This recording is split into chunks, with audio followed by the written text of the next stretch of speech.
ఇక మేమైతే కళ్యాణం పూర్తి చేసుకొని ఒక పూటంతా ఫుల్గా అయితే రెస్ట్ తీసుకున్నామండి. దేవస్థానానికి దగ్గరలోనే చాలా లాడ్జెస్ అయితే అవైలబుల్గా ఉంటాయి. సో మేము అక్కడే స్టే చేసాము. ఇక మేము కార్లోనే కాబట్టి వచ్చాము. ఇంకా ఒక 1 అవర్ అయితే జర్నీ చేసి ఇలా పర్ణశాల వైపు అదంతా చూడటానికి అయితే వచ్చేసాము. ఇది సీతమ్మ వారు బహిష్ట సమయంలో సీతమ్మ వారు రాముల వారు అయితే ఇక్కడ స్టే చేసేవారంటండి. ఇక్కడ వారివి మంచిగా మరి గుర్తులు చాలా ఉన్నాయి. అన్ని రాతి రాళ్లలోనే రాముల వారి సింహాసనము, ఆయన పాదాలు, వారు భోజనం చేసిన ప్లేట్స్, పసుపు కుంకుమ రాళ్ళు, వారు నారచీరలు ఆరపెట్టుకున్నవి, అలానే విప్ప పువ్వులు అయితే ఇక్కడ చాలా స్పెషల్గా దొరుకుతాయండి. ఇవి తినే ఆ అమ్మవారు రాముల వారు ఆ 5 days అయితే ఉండిపోయేవారట. సో ఇంక ఇక్కడైతే చాలా మంచిగా అనిపించిందండి. అక్కడ దేవస్థానం వారు ఒక గైడ్ని పెట్టి అన్నీ ఎక్స్ప్లెయిన్ చేస్తూ ఉన్నారు.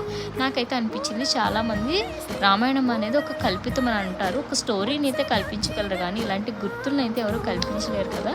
సో అలాంటివన్నీ చూసి చాలా మెస్మరైజింగ్గా అనిపించిందండి. ఈ ప్లేసెస్లో కూడా